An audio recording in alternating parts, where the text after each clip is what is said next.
በስመ አብ ወወልድ ወመንፈስ ቅዱስ አሐዱ አምላክ አሜን። ሊቃውንተ ቤተ ክርስቲያን መምህራን፣ አይንተ እግዚአብሔር ካህናት፣ ላይካነ ምስጢር ዲያቆናት፣ እግዚአብሔር ዘሐረየኩምን ዝመረጸኩምን ክቡራን ህዝበ ክርስቲያን ከመያለኹም አሜን። ተኹሉ ዝኽእል ቅዱስ አምላኽና እግዚአብሔር ከም ብዝሕ ምሕረቱን ለዋቱን ነዚ ቅዱስ ሰሙን እዚ ንሰሙነ ሕማማት በሰላምን በደህናን አጽኒሑ ስለዚህ ጀመረና ስሙ ተመስገነ ይሁን። እዚ ሱባኤ ዝኸአ ናይ በረኸት ሱባኤ፣ ናይ ዓወት ሱባኤ፣ ናይ ቅድስና ሱባኤ ናብ እግዚአብሔር እንቀራረበሉ ሰሙነ ሕማማት ክገብረልና ሰናይ ፈቃዱ ይሆነልና። ሎሚ እምበኣር ከም ፈቃድ እግዚአብሔር እንዘራረበሉ አርእስተ ትምህርትና ኣብ ውሽጢ ሰሙነ ሕማማት ካብ ዝርከባ መዓልታት እዘን መዓልታት እዚኣተን ነፍሲ ወከፈን ነናይ ገዛእ ርእሰን ዝተፈጸመለን ዘደንቕ ተኣምር ወይ ድማ ትምህርቲ ዘለወን ስለ ዝኾና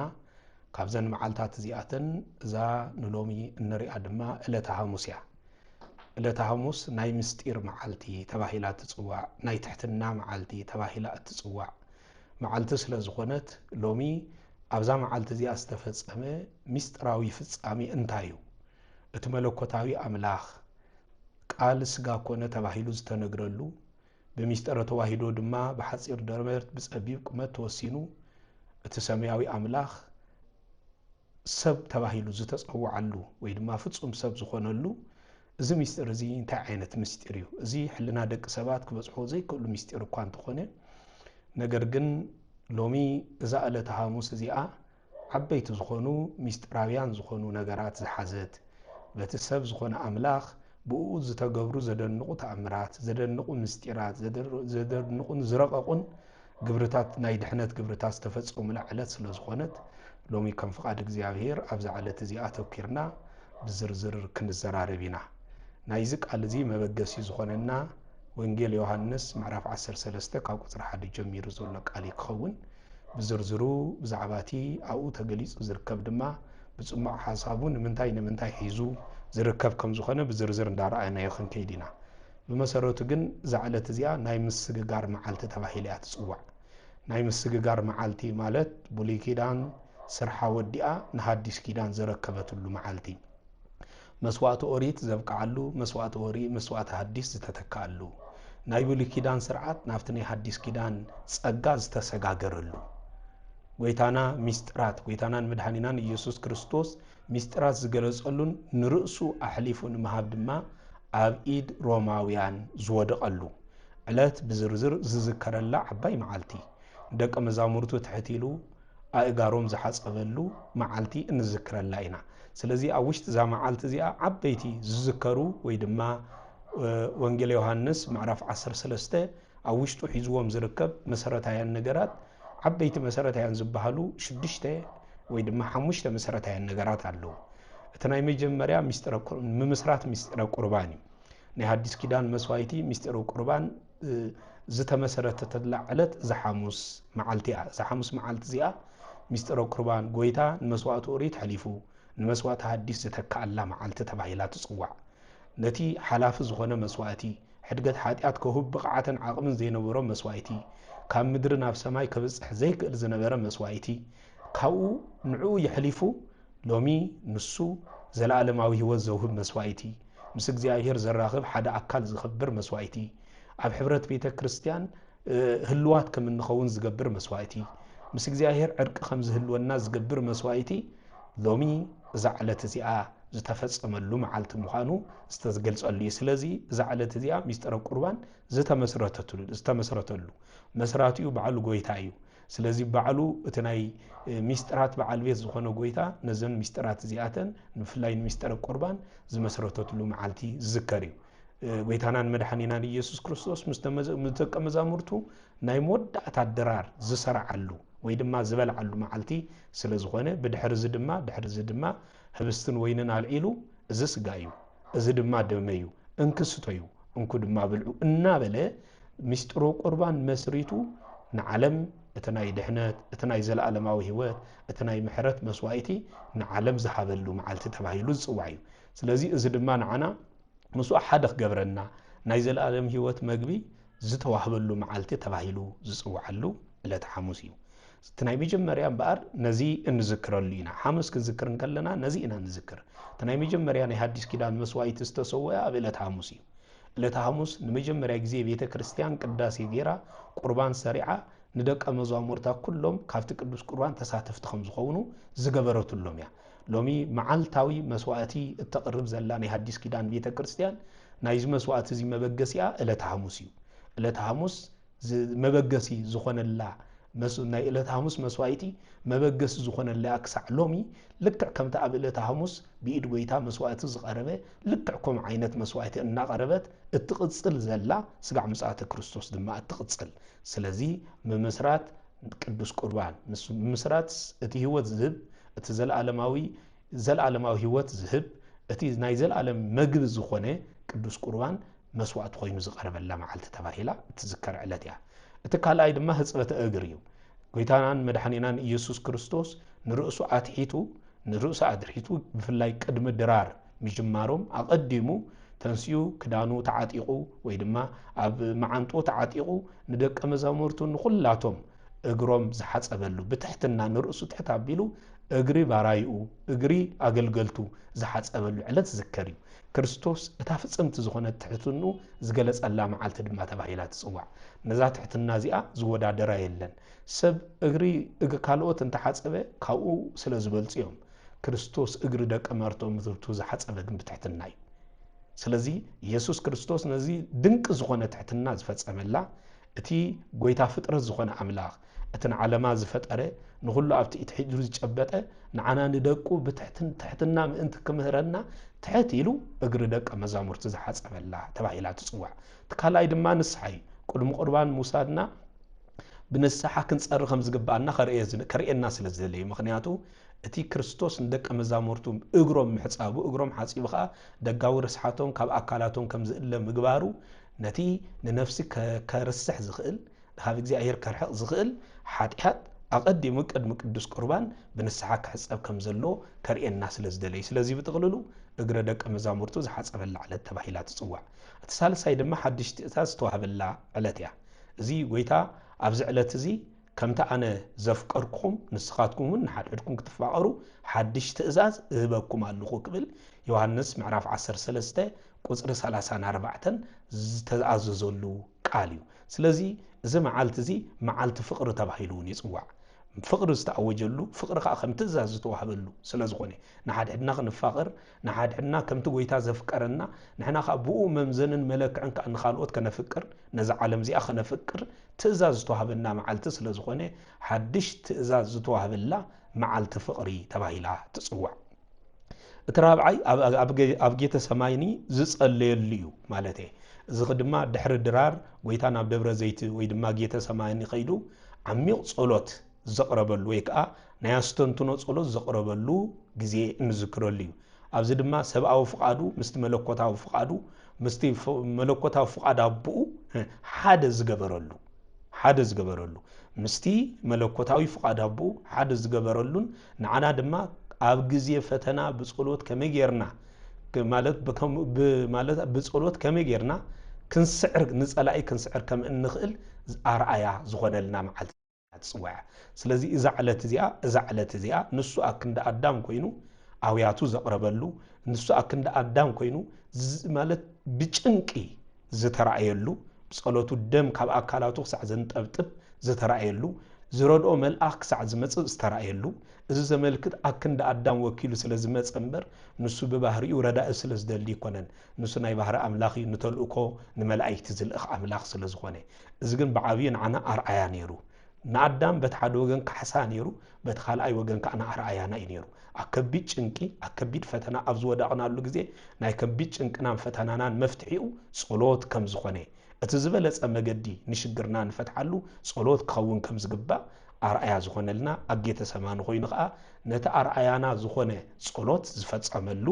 ዕለት ተባሂሉ ይጽዋዕ እቲ ሓሙሻይ ድማ ጎይታ ዝተታሕዘሉ እዩ እቲ ንዓለም መስዋዕቲ ክኸውን ዝመጸ ገንሸል በጊዕ ናይዚ ዓለም እዚኣ መድሃኒት ክኸውን ዝመጸ ነቲ ሓደ ወዱ ንዓለም ዘለዎ ፍቅሪ ንምግላጽ መስዋዕቲ ክኸውን ናብ ዓለም ዝለኣኾ እቲ እንኮ በኽሪ ወዲ ናይ እግዚአብሔር አብ ንሱ ድማ ንዓለም መስዋዕቲ ክኸውን ናብዚ ዓለም እዚኣ ዝመጸ እሞ መስዋዕቲ ምእንቲ ክኸውን بي مالت زتت حزلا معلت تذكر الله زيا ام مودعتا اتي معلتي مالت مودعتا معلت مالت ني حاموس تاني مودعتا مشت حاموس ني عربي مالت زي انتي مالتيو ناب عرب زمص وي دما ناب عبر زوص ليتي مبالي سلازا ابزا ليتي زيا يهودا احليفو نغويتو خمس هابو اتناي مكرو غعزو بوغ استجمرلو نذكرلي سلازي بتقللو اتا حموشيت نطبي نمنتي اتملكتيلنا غويتا زتتحزليو غويتا افتاناي موداتا مالتس اتا معالتي زسقللا مسواعت زخونلا غزي مس اخلت شعو زتحزلا ساعات مس اخلت ناب عربي زوص ليتي مس قربه يهودا احليفو نغويتا كم زهابو ايهود دما حيزوم ناب بيت قيافا كم زوسدو እዚ ድማ እተናይ መከርኡ ጉዕዞ በወግዒ ዝተጀመረሉ ሰዓት ከም ዝነበረ እንፈልጠላን እንሪኤላን ፍሊት ዝኾነት አጋጣሚ አዚኣ ማለት እዩ ምክንያቱ ክርስቶስ ናብዛ ዓለም ዝመፀ መስዋዕት ንኸውን ናብዛ ዓለም ዚ ክርስቶስ ነታ ንደቅ ሰባት ዘለዎ ፍቅሪ ኣብ ዮሐንስ 3:16 አምላኽ ሓደ ወዲ ክሳዕ ክንዲ ዝን ዓለም አፍቀራ ተባሂሉ ዝተነገረሉ እቲ ሓደ ወዲ እግዚአብሔር ተባሂሉ ዝተጸውዐ እግዚአብሔር ወዲ እግዚአብሔር ዝተባሃለ ኢየሱስ ክርስቶስ ንሱ በጃ ዓለም ክኸውን በጃ ኩላትና ክኸውን ንሱ አይሁድ ሒዞም ናብ ቤት ቀያፋ ዝወሰዱሉ ንሱ ኸ ዝተታሕዘላ በዋዜማ ዓርቢ ተታሒዙ ዓርብን ንኽስቀል መስዋዕትን ክኸውን በዋዜማ ዝተታሕዘላ ሐሙስ ምሸት ስለዝኾነት ጎይታ ዝተታሕዘላ መዓልቱን እንዝክረላ ኢና ማለት እዩ بتوسخ دما دق مزامورتو استبتونلا بيتروس دما زخحدلا علات تبايلا تصوع قدوس بيتروس انا نعها انا كاباخا كتو يفلني إلو تزاريبو كان تنبره نجر ግን ንሱ ንጎይቱ ዝኸድዓላ ወይ ድማ ዝኸሓደላ ዕለት ካልኦት ደቀ መዛሙርት ድማ ተበታቲኖም ነቲ ጭካነ ናይ አይሁድን ናይ ሮማውያን ወታደራትን ምስራዩ ፋሕፋሕ ዝበሉላ ክርስቶስ ድማ بإصلاته تتحيزو ناب الدبابي بيلاطوس زخدل علت ويدما ناب قيافا بيت زخدل علت انذكر العلت سلازخونا زين بتقللو بصمع حسابو نت وانجيل بفلاينا لتحمس نزياتن بزرزر انذكرلن دخام دق مزامورتو نصلوت ططو مبال زخبدلهم نافتنا خيتاتو نقحو صليو تبايلو استنغرلهم ስለዚህ ንሳቶም ግን ጸሎት ከነቁብ ዘይ መኻሎም ነቲ ዝመጾም ከቢድን መሪርን ፈተና ናይ ምጽዋር ዓቅሞም ከም ዝደኸመ አቀድም ጎይቶም ጠጠውይሎም ብዛዕባ ጎይቶም ምርካር ከም ዝተሸገሩ ንኻባኻ ተፈሊና ምንባር ንዓና ከቢድዩ ንስኻ ኮ ናይ ዘላለም ቃል ኣለካ ኢሎም ከም አቀድሞም ከም ዘይተዛረቡሉ ነገር ግን ሕጂ ንሳቶም አቀድም ጠጠውይሎም ብዛዕባ ምስካር ዝኸበዶም ዕለት ብፉሊ ዝዝከረላ መዓልቲያ ዝኻ ውጽኢት ጸሎት እዩ ሰብ በዘይ ጸሎት بزعبا وانجيل كمسكر بزي صولت بزعبا هايمانوت كمسكر بزي صولت تسفى منغسته سمايا زلو سب كوينو خنبر بزي صولت حيلم برتعن زلو حيال وتادر كون اي كالوني زخا اتزعاب يتمرت استمارنا صولت وصيتاوي كم زغونه زي مصلاي دما اقدمتهم حيالات هيكونن اقدمتهم دخمات اكو تطو كتبلن كلخا حيلخا دخم عقمخا خاني زموت كون كم زخون كم زغبر زرعنا الله ናይ ኩሉ ነገር መፍትሕ ኻኒ ጸሎት ከም ዝኾነ እቶም ንጸሎት ዕቁቦም ዝጥቀሙ ሰባት ግን ሓይሎም ብርቱዕ ከም ዝኾነ ኣብ ትሕቲ አቅድም ጸላኢኻ ብርቱዓት ኮይኖም ክቆሙ ብርቱዕን ሓይልን ከም ዘለዎም ዝተራእየላ ዝተጋደለ ስለዚ ብጥቕልሉ ስለምንታይ ዛዕለት እዚኣ መእተው ኮይና እንተዳ ተባሂላ በመሰረቱ ክንዲያ ከለና ጸሎት ሐሙስ ንዓና ከም ክርስቲያን ኣብ ዝዕለት እዚ መሰረታዊን ንዝክሮም ጥቅልል ዝበሉ ነገራት አሉ ተናይ መጀመሪያ ንስሐ እዩ ስለዚ ዛዕለት እዚኣ ንስሐ አቲና ካብ ኃጢአት ተሓጺብና ህጽበተ እግር ክንሕጸብን ከለና ህጽበተ እግር ንአካላዊ ርስሓትና ዘጽርዩ በዚ ምኽንያት እዚ ናብ ውሽጥና የእቲና ግን ንሰብነትና ብንስሐ ክንሓጽብ ከም ዘለና ተርእየና ብዓብይ ኸ ንትሕትኑ ተዘኻኽረና ትሑታት ክንከውን ከም ዝግባአና ስለዚህ ትሕትና ክንለብሶ ትሕትና ክንዕጠቆ ትሕትና ናይ ህይወትና ምስክርን እንነብሮ እንዛረበሉ ጥራሕ ዘይኮነስ እንነብረሉ ክኸውን ከም ዝግባውን እንመሃረላ ዓለትያ ቲ ሳልሳይ ድማ ፍቅሪ እዩ ሓቢርና ኣብዚ ፍላይ እንታይ ፍቅር ኸ ኩላህና ሓቢርና ብሕብረት ከም ሓደ ልቢ ኮይና ከም ሓደ ቃል ኮይና بحبرت بقالن بتجبرن تفاقيرنا نحنا نسخاتكم دق مزامرتي مخانكم بفقرهم احزاب كفلطكم يم تباهيلو خمسته نغر كله نحنا دق مزامرت كريستوس مخاننا اتزعابي مللي ملكتنا كاون زتمهرنايو بحقون زتعززنايو نحنا بحبرت بحدنتن حدا لب خوينا نت بدجز مص نبيت كريستيان زفتن نهايمانو زطف ንምእመናን ካን ስነ ምግባሮም ዘድክም ጸላኢ ቦታ ብዘይ መሃብ ናይ ቤተ ክርስቲያን ዕብየትን ስፍሓትን መሰረት ዝገብራ ፍቅሪ ስለ ዝኾነ ነዚ ፍቅሪ እዚ ኣሕቲያ ጽኒዕና ክንሕዝ ከም ዝግባአና ዝተምሃርናላ ዓባይ መዓልቲያ ተራብዓይ ናይ መወዳእታን ካ ብቁርባን ምስኡ ሓደ ክንከውን ከም ዝግባአና እዚ መስዋዕት እዚ ምስኡ ሓደ ዝገብር እዚ መስዋዕት እዚ ዘለዓለማዊ ህይወት ዝህብ እዚ መስዋዕት እዚ እቲ ዝዓብየ ናይ ድሕነትና ማዕጾ ወይ ድማ መሰረት ስለዚ እዞም መሰረታዊ ነገራት እዚኣቶም ኣብዚ ዕለት እዚ ዝተፈጸሙ ዕለት ተባሂላ ዝንገረላ ስለዚ ነዚኣቶም ብዝርዝር ንምርዳእ ጽንሰ ሓሳቦም ካኒ ዓሚቕ ዝኾነ መረዳእታ ንምሓዝ ዝዕለት እዚኣ ከዓ ዓሚቕ ሚስጥራዊ ትርጉም ዘሎ ፍጻሜታት ዝተፈጸመላ ስለ ዝኾነ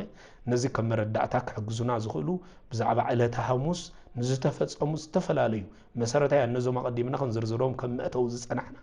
بسفحو እንዳዘረዘረና يمكن كيدينا منفس ቅዱስ ይደግፈና እዚ ሕማማት እዚ ኸኣና ይበረኸት ሕማማት ይግበረልና ስለዚ በሐፈሻ ጸሎት ሐሙስ ሊቃውንት ቤተክርስቲያን ክጠቅሱ ከሉ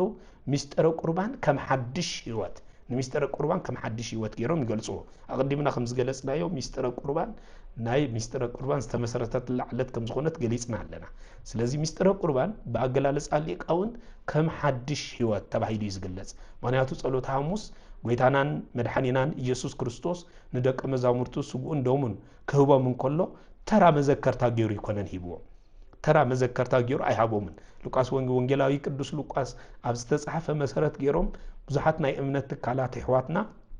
ከም ክብሉ ከሎ ይስምዑም እዚ መስዋዕት እዚ ቅድሚ 2000 ዓመት ተፈጸመ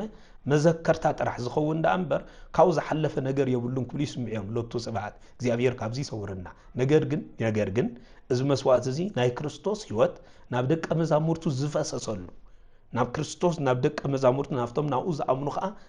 ዝሐልፈሉ ዝሐለፈትላ ዓባይ መዓልቲ ኣዛ መዓልቲ እዚኣ ነዚ እዚ ዝዓብየ ትምህርቲ ትምረናያ ምኽንያቱ ጎይታ ኣብዚ ዕለት እዚ ክዛረብ ከሎ እኳ እንታይ ኢሉ እዚ ስጋ እዩ እንክብልዑ እዚ ኸኣ ንኹሉ ህዝቢ ዓለም ሕድገት ሓጢኣት ዝኸውን ናይ ሓድሽ ደቂዳን ደመ እዩ እንኩስተዩ ክብል ይብልና ስለዚ እዚ ስጋዕ መወዳእታ ዓለም ንዓለም ሕድገት ሓጢኣት ተውሂቡ ምስ ክርስቶስ ሓደ ኣካል ዝገብር ስጉኡን ደሙን ዝተፈተተላ ሓድሽ ህይወት ዝህብ ስጉኡን ደሙን እዩ ስለዚ እቲ ብኡ ማለት እቲ ኣብኡ ዘሎ መለኮታዊ ሓይልን ቅድስናን ናፍቶም ዝበልዕዎን ዝሰትይዎን ሰባት ክሰግር ከም ዝኽእል እውን ዝተረጋገጸላ መዓልቲ እያ ስለዚ እዛ ዕለት እዚኣ ንሕና ንክርስቶስ ንምምሳል ብቕዓትን ዓቕምን ዝረኸብናላ መዓልቲ ከም ዝኾነት ዝረአናላ እዚ ኸኣ ብመገዲ ቅዱስ ቁርባን ከም ዝኾነ ስለዚ እዚ ሚስጥረ ቁርባን ከም ሐድሽ ህይወት ብሊቃውንት ቤተ ክርስቲያን አገላለጻ ዝግለጽ ክኾን ከሎ ነዚ መረዳእታ እዚ ሰፊሕ አገላለጻ ዝህቡና ዝተወሰኑ ሓሳባት እንዳራእና ክንከይዲና ተናይ መጀመርያ ካብ መዘከርታ ናብ ሱታፊ እዚ ናብ ሱታፊ ኣምላኽ ዘሰጋግር ስለ ዝኾነ ካብ መዘከርታ ዝሐለፈ ከም ዝኾነ እንርዳእሉ እዩ ብዙሓት ሰባት ከም ተቀዲምና ዝገለጽና ቁርባን ኢየሱስ ክርስቶስ ቅድሚ 2000 ዓመት ዝገበሮ ከም መዘከርታ ኮይኑ ዝንገር ታሪኽ ዳእምበር ካብ ታሪኽነት ዝሐለፈ ካልእ ፍልይ ዝበለ ነገር የብሉን ዝብል ኣረዳድኣ ዘለዎም መናፍቃን ኣዝዮም ብዙሓት እዮም ነገር ግን ተሐቂ ንሱ ይኮነን እንታይ እንተዳ ተባሂሉ ግን ጎይታ እዚ ስጋ እዩ ክብልዕዎ ከም ዝበሎም ክርስቶስ ንታሪኽ ጥራሕ ዘይኮነስ ንርእሱ ንደቂ ሰባት ኣሕሊፉ ስለ ዝሃበ እዚ ስጋዝን እዚ ደምዝን ከዓ ኣማናዊ ደምዩ ህይወት ዘውህብ መድኃኒት ዝኸውን ዓለም ምስ እግዚአብሔር ዝዓርቕ ምስ ርእሱ ዝዓርቕ ድማ እዩ ስለዚ ቁርባን ክንቅበልን ከለና ንሓደ ሞይቱ ማለት ንሓደ ሞይቱ መቃብር ሒዙ ዘትረፎ ሰብ ኣይኮንና ንሕና እንቅበል መንዳ ንሕና እንቅበሎ ሕያው ክርስቶስ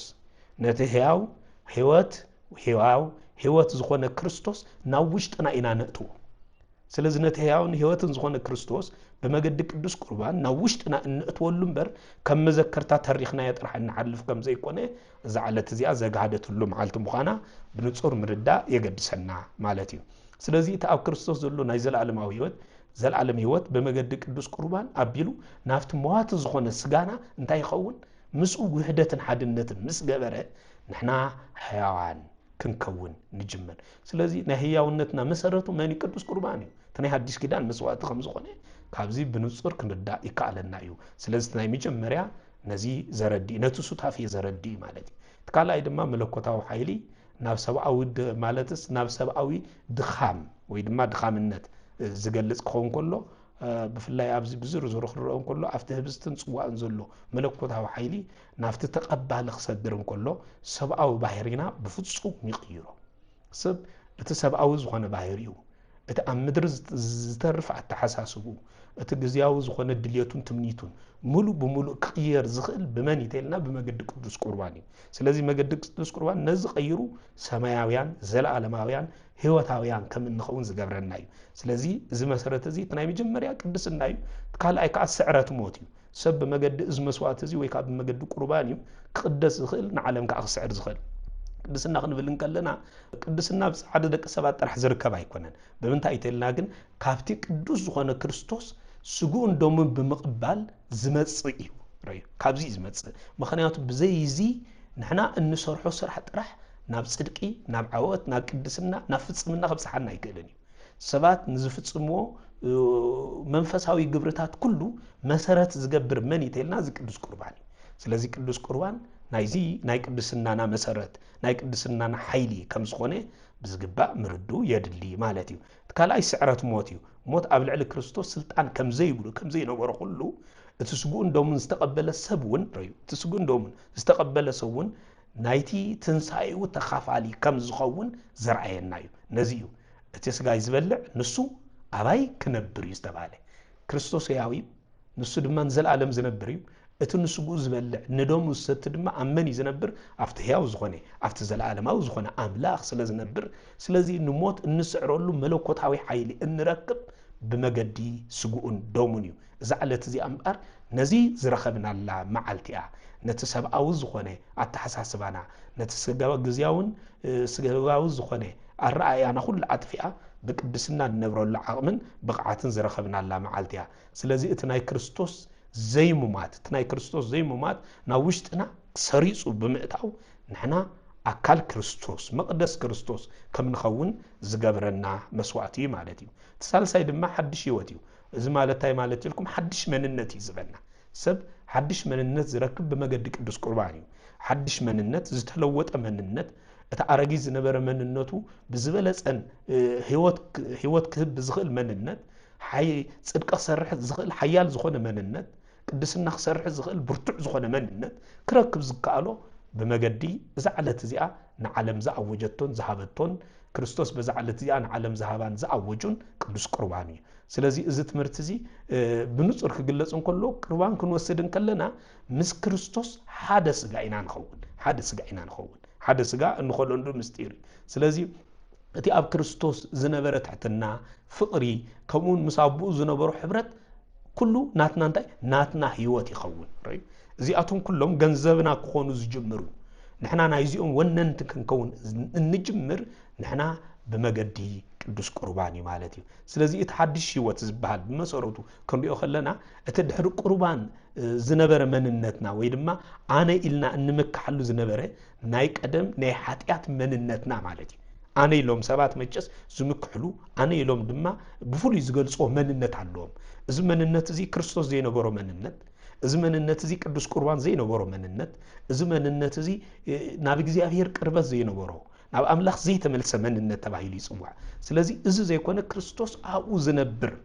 ሰብነት ወይ ድማ መንነት ማለት እዩ ሓድሽ ህይወት ማለት እዩ ነዚዩ ቅዱስ ጳውሎስ ክጠቅስ እንከሎ ንገላትያ ቤተክርስቲያን ኣብ ጻሓፎ መልእኽቱ ምዕራፍ 2 ክጠቅስ ከሎ ካብ ቁጽር 20 ከምዚ ይብል ክርስቶስ ያባይ ዝነብር ዘሎ እምበር ደጊም ኣነ ኣይኮንኩን ዝነብር ዘሎ ኺሉ ስለዚ ክርስቶስ ኣባና ዝነብረሉ ሓይሊ መለኮታዊ ሓይሊ እንረኽቦ በዚ መገዲ ስለ ዝኾነ እቲ ቅዱስ ቃል ብዝርዝርን ብንጹርን ብዛዕባ እዚ እቲ ነቲ ሓድሽ ህይወት እንረኽበሉ ከም ዝኾነ ገሊጽዎ ይርከብ ማለት እዩ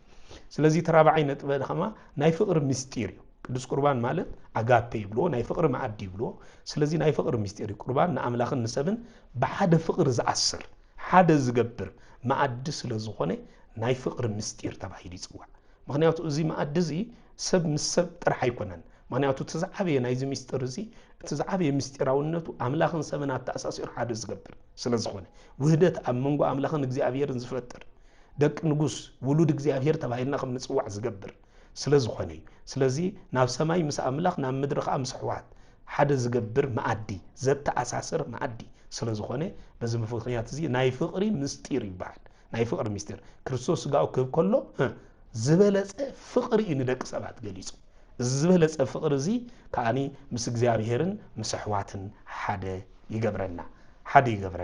ስለዚ እዚ ህይወት እዚ ናብ ደቀ መዛሙርቱ ክፈስስ እንከሎ ንሳቶምን ከምኡ ክፋቀሩን ርእሶም ንኻልኦት ኣሕሊፎም ክህቡን ከም ዝግብኦም ይጎይታ ንገርና ስለዚ ጸሎት ሐሙስ ስለዚያ እንታይ ተባሂላ ጽዋዕ ናይ ሓድሽ ህይወት መጀመርያ ጸሎት ሐሙስ ወይ ድማ ዕለት ሐሙስ ናይ ሓድሽ ህይወት መጀመርታ ናይ ሓድሽ ህይወት መጀመርያ ስለ ዝኾነት ከዓ እዚ ዕለት እዚኣ ሰባት ሓድሽ ምዕራፍ ዝጅምሩላ መዓልቲ ተባሂላ ትጽዋዕ ስለዚ ነዛ መዓልቲ እዚኣ ዝሓልፍ ኃጢአት ነዛ መዓልቲ እዚኣ ዝሓልፍ ምስ እግዚአብሔር ዝተበትከ ናይ ጽልእ መንደቕ ክህልወና ይግባን እዩ ነቲ ምስ እግዚአብሔር ዝፈላለየና ናይ ጽልእ መንደቕ ኣፍሪስና ምስ እግዚአብሔር ዘለና ጥቡቕ ዝኾነ ርክብ ንሐይለላ መዓልቲ እያ ስለዚ ብጠቕልሉ ብዛዕባ እዚ ክንሪኦ ከለና ጸሎት ሐሙስ ክርስቶስ ንደቀ መዛሙርቱ ከምኡ ድማ ንዓና ኣብ ደቀ መዛሙርቱ ንሕና ስለ ዘለና ካብቲ መዋትን ሓጥእን ህይወትና ኣውፅዩ ናብቲ ዘለዓለማውን ቅዱስን ከምኡ ድማ ሓያልን ዝኾነ መለኮታዊ ህይወቱ ዘስከረላ ዕለት ተባሂላ እያ ትጽዋዕ ቁርባን ድማ እቲ መገዲ ናይዚ ምስግጋር መገዲ ድማ ቅዱስ ቁርባን መንጎኛ ኮይኑ ኣተዓራቑ ኮይኑ ምስ ርእሱ ዝዓርቀና ምስ እግዚአብሔር ኣቦ ዝዓርቀና ምስ ናይ ባህሪ ህይወቱ መንፈስ ቅዱስ ዝዓርቀና ቁርባን እቲ መስዋዕቲ ስለ ዝኾነ እዩ ነዚ ኢና ኣብ ናይ ክርስቶስ ስቕለት ክርስቶስ ባዕሉ ሰለስተ ነገር ዝኾነሉ ይባሃል መስዋዕቲ ከም ሊቀ ካህናት ኮይኑ መስዋዕቲ ዘቕረበሉ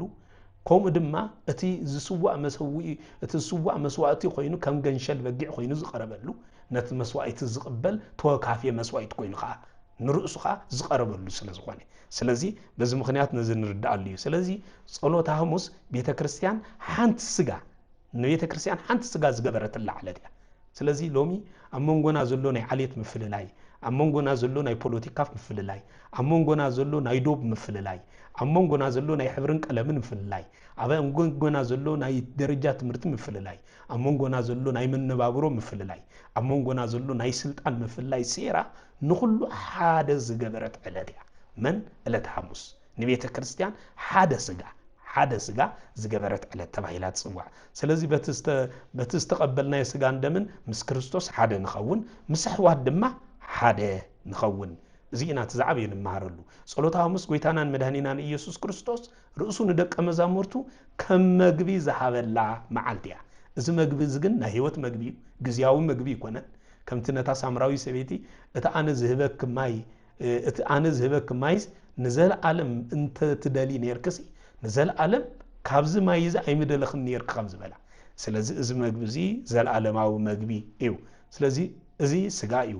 እዚ እውን ደመ እዩ ክብል እንከሎ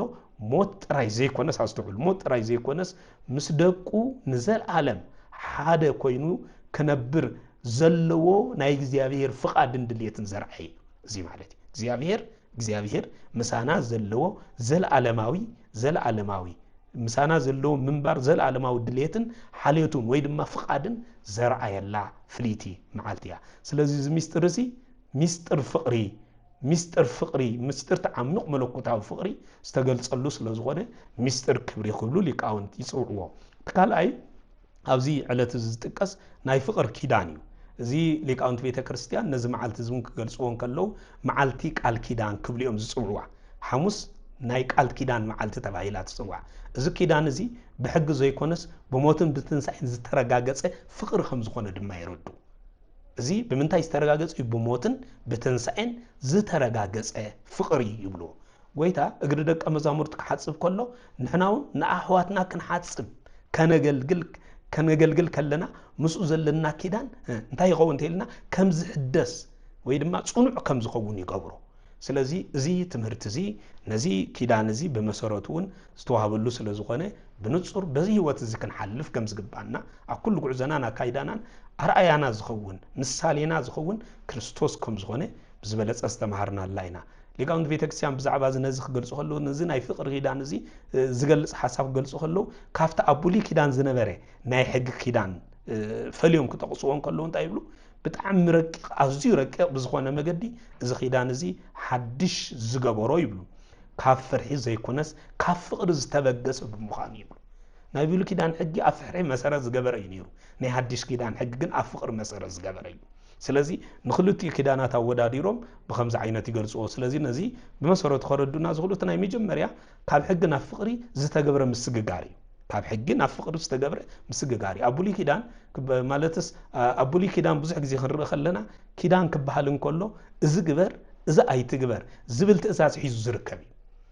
ሰብ ነቲ ሕጊ ማለት ሰብ ነቲ ሕጊ እንተዘይፈፂምዎ ድማ መቕፃዕቲ ይፅበዮ ነበረ ንኣብነት ኣይትዞሙ ተባሂሉ እንተዞሚ መቕፃዕቲ ብዳርባብ እንተቐጥቂጥካ ሞት ይፅበዮ ነይሩ እዩ ስለዚ ነዚ ብንጹር ንምርዳእ ንምግላጽ እዮም ሊቃውንት ብከምዚ ዓይነት ኣገባብ ዝገለጽዎ ስለዚ ነገር ግን ዕለት ሐሙስ ወይ ድማ ጸሎት ሐሙስ ዝተመስረተ ኪዳን ግን ናይ መስዋዕቲ ኪዳን እዩ ስለዚ ናይ መስዋዕቲ ኪዳን ስለ ዝኾነ ድማ እዚ ኪዳን እዚ ዝጸንዐ ብሓይሊ ዘይኮነሲ ብስጋን ደምን ክርስቶስ እዚ ዝጸንዐ ብስጋን ደምን ክርስቶስ ስለዚ እዚ ማለት ድማ ኣምላኽ ንዓና ዘለዎ ኪዳን ክትእዘዙኒ ኣለኩም ዝብል ጥራይ ዘይኮነሲ ክሳዕ ሞት ኣፍቅረኩም ኣለኹ ዝብል መረጋገጽ ዝሃበና እዩ ስለዚ እግዚአብሔር ክትእዘዙኒ ኣለኩም ዝብል ደረቕ ቃል ጥራሕ ዝቐመጦ ዘይኮነሲ ክሳዕ ሞት ኣፍቅረኩም ኣለኹ ብምባል ብፍቅሪ ናይ ፍቅር ዕድመ ዘቀረበልና መዓልቲ ዝተጋህደላ ማለት እዩ ተኻለ ተወሳኺ ህፅበተ እግሪ ወይ ድማ እቲ ህያው ፊርማ ናይቲ ኪዳን ዝተጋህደላ ዕለት ተባሂላ ጽዋዕ እቲ ህያው ፊርማ ናይቲ ኪዳን ዝተጋህደላ ህፅበተ እግሪ ማለት እዩ ስለዚ ሊቃውንት ህፅበተ እግር ነቲ ናይ ፍቅሪ ኪዳን ተግባራዊ ዝገበሮ ዓብ ምስጢር ዝተገልጸላ መዓልቲ እያ ክብሉ ብዝርዝር ይገልጹ ስለዚ እታ እግሪ ደቀ መዛሙርቱ ክሓጽብ እንከሎ ነቲ ኣብ መንጉኡን ኣብ መንጎናን ዘሎ ናይ ጎይታን ናይ ባርያን ዝብል ፈላሊና ዝነበረ መንደቕ ኣፍሪሱ ሙሉእ ብሙሉእ ውሉድን ኣቦን ናብ ዝብል ዝቀየረላ መዓልቲ እያ ኣነ እግርኩም ካብ ሓጸብኩ ንስኻትኩምን እግሪ ሓድሕድኩም ክትተሓጻጸቡ እብለኩም ኣለኹ ኢሉውን ሕጊ ዝሰርዓላ ምዕራፍ 13 ቁጽሪ 14 ዝተቆሰ እዩ ስለዚ እቲ ምስኡ ዘለና ኪዳን ክጸንዕ ዝኽእል ንሕናውን ንሓድሕድና ክንፋቀርን ንሓድሕድና ድማ ትሕት ብምባል ናይ ትሕትና ኣገልግሎት ከነገልግልን እንተኽኢልና ከም ዝኾነ ኣብዚ ቃል ኪዳን እዚ ብንጹር ክርዳእና ክእል እዩ ስለዚ ንሕና ንሓውና ክነገልግል ወይ ድማ ክንግዛእ ከለና ሰብኣዊ ሰናይ ግብሪ ጥራሕ ዘይኮነሲ ነቲ ምስ ክርስቶስ ዘለና ናይ ፍቅሩ ውዑል ሙሉእ ብሙሉእ እነጽንዖ ንሐድሶ ከም ዘለና ብዝግባእ ክንርዳእ ይግባአና ተተወሳኺ ካልእ እንታይ ብሞትን ትንሳኤን ዝተረጋገጸ ኪዳን እዩ ኣብቲ ኪዳን ኢና ንገልጽ ዘለና ሳልሳይ ነጥብ ከዓ ንኪዳን ዝገልጽ ብሞትን ብትንሳኤን ዝተረጋገጸ ኪዳን ዝኾነ ኪዳን ክንርእን ከለና ኣብ ብደም ዝጸንዐ ኣብ ደም መሰረት ዝገበረ እዩ እዚ ናይ ጸሎት ሐሙስ ኪዳን ግን ፍሉይ ዝገብሮ እንታይ እንተዳ ተባሂሉ እቲ ደም ናይቲ ኪዳን ዘእተወ ኣካል ወይ ድማ ናይ ክርስቶስ ደም ምዃኑ እዩ እዚ ደም እዚ ናይ ክርስቶስ ትካል ናይቲ ኪዳን ፈጻሚ ወይ ከዓ ኪዳን ዘእተወና ኣካል ናቱ ደም ይድኣ እምበር ናይ ካልእ ኣካል ኣይኮነን ኣብ ዝኾነ ይኹን ኩነታት ክንርኢ ከለና ኪዳን ክተኣታቱ ከለዉ ናይ ካልእ ሰብ ናይ ካልእ ደም ኣፍሲሶም እዮም ወይ ናይ በጊዕ ወይ ናይ ሰብ ወይ ናይ ካልእ ነገር ደም ኣፍሲሶም እዮም ክርስቶስ ኪዳን ዝኣተወ ግን ናይ ገዛእ ርእሱ ደም ብምፍሳስ እዩ እዚ ኪዳን እዚ ብሞቱ ዝተጀመረ ብትንሳኤኡ ድማ ሓይሊ ዝረኸበ ወይ ድማ ዓወቱ ዝተረጋገጸ ኪዳን እዩ ስለዚ እዚ ኪዳን እዚ ዘይፈርስ ኪዳን ሰብ ብሓጢኣት ክወድቕ ከለውን ከይተረፈ እቲ ናይ ፍቅሪ ኪዳን ንንስሓን ንምሕረትን ደልዩ ዝጽበን ዘምጽእን ወይ ድማ ትጽቢት ዝገብር ኪዳን እዩ እዚ ኪዳን እዚ ብከምዚ ዓይነት መለክዒ ዝጽውዒ ማለት እዩ እቲ ናይ ፍቅሪ ኪዳን ንንስሓን ንምሕረትን ደልዩ ዝረክብ ኣናድዩ ዝረክብ ዘይሕለል ንሕና እኳ ብርእስና ተስፋ ክንቆርጽ ከለና ንሱ ብኣና ተስፋ ከይቆረጸ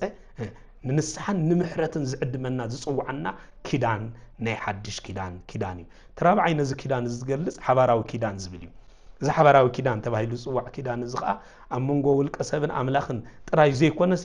ኣብ መንጎ ኩሎም ክርስቲያናት ዝግበር ኪዳን ብምዃኑ እዩ እዚ ብሕብረት ዝተኣትወ ኪዳን ብምዃኑ እዩ ካብ ሓደ ጽዋዕ ክንሰቲ ከለና ንሓድሕድናውን ኣሕዋት ክንከውን ቃል ንኣቱለና ማለት እዩ እቲ ሓንቲ ጽዋዕ ኩላህና ሓደ ኣካል ኣሕዋት ምዃንና ምስክርና ብዙሕ ግዜ ብዙሓት ሰባት ብሓደ ጽዋዕ ክቐርቡን ከለዉ ክሪኡ ከለዉ ብዙሕ ግዜ እቲ ትርጉሙ ዘይትርድኦም ክኸውን ይኽእል እዩ ግን ናይ ሓደ ኣካል ምዃንና ንሕና ኣሕዋት ከም ዝኾንና እቲ ሓንቲ ጽዋዕ ንሳ ምስክርና እያ ስለዚ ምስ ኣምላኽ ክንተዓረቕ እንተኾይንና ምስ ኣሕዋትና ክንተዓረቕ ምስኦም ዕርቂ ክንገብር ግድን እዩ እዚ ድማ እቲ ናይ ፍቕሪ ኺዳን ዝጠልቦ ግዴታ እዩ እዚ ናይ ሓድሽ ኪዳን ናይ ፍቕሪ ኺዳን ዝጠልቦ እንታይ እዩ ትብልኩምኒ ፍቕሪ እዩ ዝጠልብ ምስ ሓውኻ ፍቕሪ ሃልኻ ንዓይ ድማ ኣፍቅረኒ ዝብል ኣብ ፍቕሪ መሰረት ዝገበረ ኪዳን ስለ ዝኾነ ምስ ኣምላኽ ክንተዓረቕ እንተ ደኣ ኮይንና ግድን ምስ ብጻይና ድማ ክንዓረቕ ኣለና እዚ ኪዳን እዚ ኣብ ፍቕሪ መሰረት ዝገበረ ኪዳን ስለ ዝኾነ ስለዚ ብጠቕልሉ ብዛዕባ እዚ ኪዳን እዚ ጸሎት ሐሙስ መዓልቲ ኪዳን ክትበሃል እንከላ ኣምላኽ ንዓና ዘለዎ ፍቕሪ ብመስቀል ኣረጋጊጽልና ንሕና ድማ ንሓድሕድና ብምግልጋልን ብምፍቃርን ነቲ ቃል ኪዳን ህያው ክንገብሮ ከም ዝግባአና ተረዳእናላ መዓልቲ እያ እዛ ዕለት እዚኣ ካልእ ናይ ሓድሽ ኪዳን መዓልቲ ተባሂላ እያ እዛ መዓልቲ እዚኣ ትጽዋዕ ጸሎት ሐሙስ ካብ ናይ ብሉይ ኪዳን ናይ ግብጽ ባርነት ናብቲ ናይ ሓድሽ ኪዳን ናይ ኃጢአት ባርነት ነፃ ዝወፃናሉ ነፃ እንወፃላ መዓልቲ ተባሂላ እያ ትጽዋዕ ወይ ድማ ናብዚ ስግግር ዝተገበረላ መዓልቲ እያ ተባሂላ ትጽዋዕ እስራኤላውያን ብግብጽ ባርነት ተሓይዞም እዮም ኣብ ሓድሽ ኪዳን ድማ ካብ ናይ ኃጢአት ባርነት ነፃ ሰብ ንኽወፅእ ዝግበረላ ስግግር ተባሂላ ትጽዋዕ ስለዚ እቲ ፋሲካ ወይ ድማ መሕላፍ ዝብል ትርጉም ዘሎ ካብ ሞት ናብ ህይወት ምስግጋር ዝተባህለላ መዓልቲ ኣየንቲ እያ ትልና እዛ መዓልቲ እዚኣ ስለዚ ሰብ ካብ ናይ ግብጽ ባርነት ናብቲ ናይ ሓድሽ ኪዳን ነፃነት ዝተሰጋገረሉ ካብ ሞት ናብ ህይወት ምስግጋር ዝተገብረላ መዓልቲ ተባሂላ እትጥቀስ መዓልቲ እያ እቲ ሳልሳይ እቲ ዝዓበየ ርእሲ ኻ እንታይ ኢልኩምኒ ምሕጻብ እግሪ ናይ ንስሓ ምልክት ዝብል እዩ እዚ ምሕጻብ እግሪ ዘመልክት ንምንታይ እቲ ሓደ ምኽንያት ኢልና ንንስሓ ዘመልክት እዩ ሊቃውንት ህጽበተ እግር ምስ ሚስጥር ንስሓ ኣስፊሖም ብምግላጽ ኣብ ዝተፈላለየ ድርሰቶም ኣብ ዝተፈላለየ ናይ ትርጓሚ መጽሓፍቶም ብዝርዝር ገሊጾም እዮም ምስ ንስሓ ተሓይዞም ጌታ ንጴጥሮስ እግርኻ እንተዘይ ሓጺበካስ ምሳይ ዕድል የብልካን ክብሎ ከሎ ንምንታይ ዘረድኦ ነይሩ እንተ ደኣ ተባሂሉ እቲ ምሕጻብ ነፍሲ ወከፍና ካብ ዓለማዊ ኃጢአት ወይ ድማ ርስሓት ወይ ድማ ካብ ዓለማዊ ርስሓት ወይ እውን ኃጢአት ነፃ ንኽንወፅእ ከም ዘለና ዘርኢ ቀጥታዊ ዝኾነ ቃል እዩ ምክንያቱ ሰብ ምስ ርስሓቱ ወይ ከዓ ምስ ኃጢአቱ ናይ ክርስቶስ ፈታዊ ክኸውን ኣይክእልን እዩ ኃጢአትን ጸልማትን ወይ ድማ ጸልማትን ብርሃንን ርክብ ከም ዘይብሎም ኩሉ ጽድቅን ኃጢአትን ርክብ የብሎምን እግዚአብሔርን በሪሆድን ድማ ቤሊሆርን ድማ ርክብ የብሎም ስለዚ ብዘይትሕትና ንስሓን ናብቲ ናይ ቅዱስ ቁርባን ማኣዲ ክንቀርብ ከም ዘይከኣለና ዝተረዳእናላ መዓልቲ እያ እዛ መዓልቲ እዚኣ ማለት እዩ ስለዚ እዚ ሳልሳይ ዓብይ ርእሲ ወይ ድማ ሳልሳይ መሰረታዊ ነጥቢ ምሕጻብ እግሪ ከም ናይ ንስሓ ምልክት ከምኡ ድማ ምስ ናይ ቅዱስ ቁርባን ማኣዲ ዘለዎ ምትእስሳር ኣዝዩ ዝረቐቐ መገዲ ከም ዝኾነ ብዙሕ መገዲ ተዘርዚሮም ካብ ዝተገልጹ መሰረታውያን ነጥብታት እዩ ስለዚ ምሕጻብ እግሪ እዚ ሚስጥር ማለት እዚ ሚስጥራዊ ትርጉሙ ካብ ተራ ንጽህና ወጽዩ ወይ ድማ ደጋዊ ንጽህና ወጽዩ ናብ ዓሚቕ ዝኾነ ውሽጣዊ ንጽህና ዝኣቱ ስለ ዝኾነ ብዛዕባ እዚ ምርድኡ ኣገዳሲ እዩ ኣብ እግሪ ምሕጻብ ጥራሕ ጠጠው ክንብላ ይግባአና ኣብ ዕለተ ሐሙስ ሰብ እግሩ ክሕጸብ እንከሎ ብኣዋጅ እውን ሊቃውንቲ ቤተ ክርስቲያን ወይ ድማ አገልገልቲ ቤተ ክርስቲያን ክርስቶስ እግሪ ማለት እግሪ ደቀ መዛሙርት ከም ዝሓጸበ ከበስሩ ክነግሩ እንከለው ነቲ ብምሕጻብ ጥራሕ እንድሕር ተረዲእናዮ ዓብይ ጌጋ ፈጺምና ኣለና ማለት እዩ እቲ ዝዓበየ ናይዚ ትርጉሙ ናብ ውሽጢ ሰሪጹ ዝኣቱ እዩ ክርስቶስ ንደጋዊ ርስሓት ጥራሕ እቲ ምስጢር ንኽገልጽ ኢሉ ዝገበሮ ይነበረን ብዓብይ ትዕላምኡ ነቲ መሰረታዊ ነገር ስለዚ እግሪ ከም ምልክት ዓለማዊ ርክብ ይቁጸር ከም ምልክት ዓለማዊ ርክብ ይቁጸር ስለዚ እግሪ ናይቲ ሰብ ምስ ምድሪ ወይ ድማ ምስ ዓለም ዝራኸበሉ ኣካል ተባሂሉ ይጥቅም ምክንያቱ ካብ ኩሉ ኣካላትና ብቀረባ ምስ ምድሪ ዝራኸበ ኣካልና እዩ ስለዚ ከም በዚ ምክንያት እዩ ንምልክት ዓለም ከም መግለጽ ወይ ድማ ምስ ዓለም ዘለና ርክብ ከም መግለጽ ገይሩ ኮይኑ እግሪ ዝተገልጸ በዚ ምክንያት እዩ ስለዚ ሓደ ክርስቲያን ኣብዛ ዓለም እዚኣ ክመላለስ እንከሎ ብፍላጢኹም ብዘይፍላጥ ምስ ኃጢአትን ዓለማዊ ኣተሓሳስባን ይላገብ እዩ ስለዚ ምዚኦም ዝተላገበ ሰብ ምስተላገበ ድማ ብርስሓት ክጥቃዕ ይጀምር ብርስሓት ክጥቃዕ ምስ ጀመረ ብድሕሪ ኢኻ እዚ ርስሓት እዚ ድማ ነቲ ምስ ኣምላኽ ዘለዎ ሰማያዊ ሕብረት እንታይ ይገብሮ ከም ዝፈላለ ወይ ድማ ብፍጹም ጋሪዱ ምስ እግዚአብሔር ከም ዘይራኸብ ይገብሮ ማለት እዩ ስለዚ እዚ ምስ ገበሮ እዩ ትሽግር ዝፍጠር ማለት እዩ ስለዚህ እቲ ምሕጻብ እግሪ ተባሂሉ ዝተጸውዐ ነቲ ኣብ መዓልታዊ ህይወትና ዝለገበና ናይ ዓለም ኣሰር ኣብ መዓልታዊ ህይወትና ዝለገበና ናይ ዓለም ኣሰር ዝተባለ ስምብራት ናይ ሓጢያት ንምውጋድ ዝግበር ናይ ንስሓ ተግባር ዘርእየና እዩ መን ህጽበተ እግሪ ማለት እዩ ስለዚህ ነዚ ዘርኢ ስለ ዝኾነ እቲ ናይ መጀመርያ እግሪ ነዚ ዓይነት መለክዕ ዘርኢ እዩ ካልእ ድማ ምሳይ ዕድል የብልካን እቲ ዝብል እዩ እዚ ከዓ እቲ ናይ ቅድመ ኩነት ምስጢር ተባሂሉ ይጽዋዕ ናይ ቅድመ ኩነት ምስጢር ክብሉ ይገልጽዎ ማለት እዩ ጎይታ